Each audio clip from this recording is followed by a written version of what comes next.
I have been hearing this a ton lately, that I'll never be able to buy a home.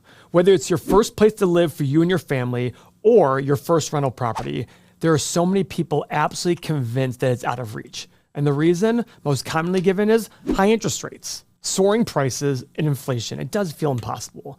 But what if I told you that that belief is flat out 100% wrong? In this video, I'm going to break down this myth, show you the actual math, and give you a simple plan to buy one great property every year, even in fact, especially in this market. Now, this whole I can't afford a home mindset is all perception. It's not reality. And the reason being is we have a recency bias.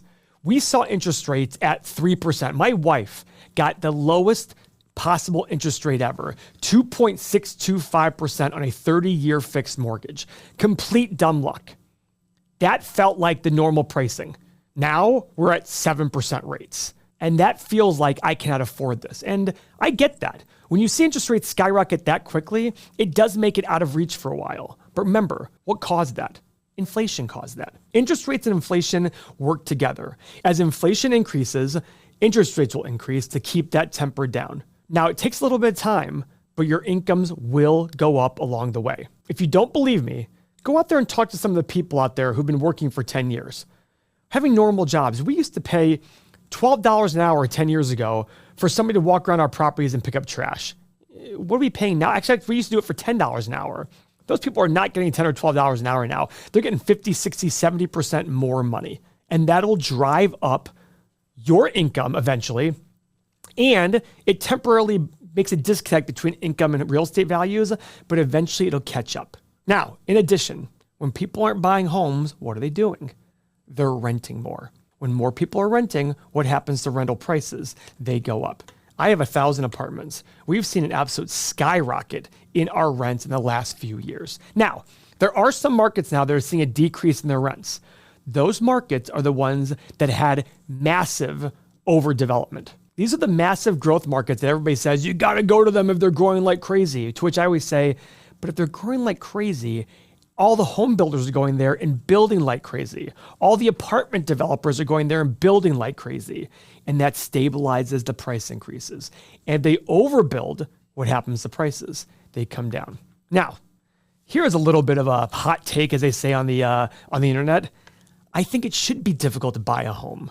It shouldn't be so easy that you can just walk into a bank, sit there, give them your information, and borrow at 3%. I like it to take time. I like it that it takes people saving money to buy their home. That provides more stability in all markets, and it'll provide stability for you. It'll allow you to put more money down. Nowadays, you can buy a home with 3 or 5% down payment, which I still think is great. But at the end of the day, if we make it super easy to buy a home, that's what happened in 06 and 07. You could walk into a bank, lie, tell them you made money, didn't happen, but they still gave you a loan. Now, it's much harder today to do that. But when you're borrowing at 3%, you can buy a lot more expensive home. But the interesting part we saw was that interest rates skyrocketed and home prices kept going up. This is what I want to remind you when I say, guys, don't think that just because right now you feel you can't afford a home, that's the case forever. The younger you are, the more growth potential you have in your income. You're probably not going to grow your income at 3 or 4%. It's probably going to grow much faster than that. And as it grows faster, you will save more money. You'll be able to put a bigger down payment, and you'll be able to buy the home you want to buy in the future. And if you're young, guys, you don't know where you're going to be. You could get transferred in jobs. You could go decide to move back home. You could go decide to move to a new city. Don't get bogged down with a home. But the one great thing I want you to do, I want you to be able to buy rental properties. I talk about this all the time. Buying one great rental property per year, investing $25,000 in the property will give you almost an $11 million net worth in 30 or 40 years. That sounds unbelievable, but it's true. It's just math. I want you to be able to do that. And I truly believe that the higher interest rates are, the better a good investor will do. Because when interest rates were low, there's too much money chasing deals. Interest rates are low. Well, they always have some reason for wanting to pay a higher price. As interest rates went up, we saw a lot less competition. Here's our example. Before interest rates went up, We would make offers on properties and they would tell us, listen, don't even bother if that's your number. You're 20% low. You're 15% low. The second interest rate skyrocketed, we were in the final group on many properties and we've bought we spent over $30 million in 1 year buying real estate. Now you might sit there and say, that's because you got money. Well, wait a second. I had money before interest rates were high. I just wasn't willing to chase terrible deals. When interest rates went up, all the people who needed low interest rates to make money fell to the wayside. Not us. We loved it. I absolutely love when interest rates go up. I want you to become that same person. I want you to not have to go find a house that you love and compete with 80 other people to buy it because of interest rates. Right now, it's because of inventory. Like I live in Northeast Ohio, Cleveland area, and it's considered not a sexy area. But the interesting part is, go look at Cleveland home values. They're absolutely skyrocketing. Why?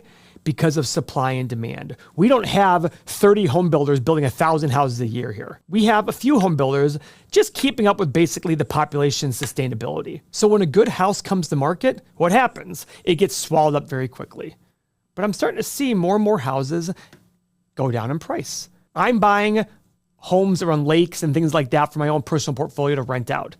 I'm seeing a lot of home prices falling in those areas. I see a lot of price reduced, price reduced, price reduced. I'm getting a lot of those emails from Zillow. But real estate's such a great way to build long-term wealth for exactly the reason I'm discussing right now. You buy a piece of property, you rent it out, you cover your mortgage, put a few extra bucks in your pocket, and over time, here's what happens. The value of the property goes up, your debt goes down, and your net worth is here. Just keeps on growing. And you do it over and over again. And the best part is, guys, when you buy a piece of real estate, you're not looking every day, every hour at what it's worth. You just let it accumulate and do better. And the good news is, over a long period of time, because of inflation, real estate goes up in value. Everyone thinks it's because of supply and demand. It's not. It is not. It's all because of the devaluation of the dollar. And because of that, that's your secret key to building wealth. Don't go chasing these other investments. Don't go chasing the things you can't control.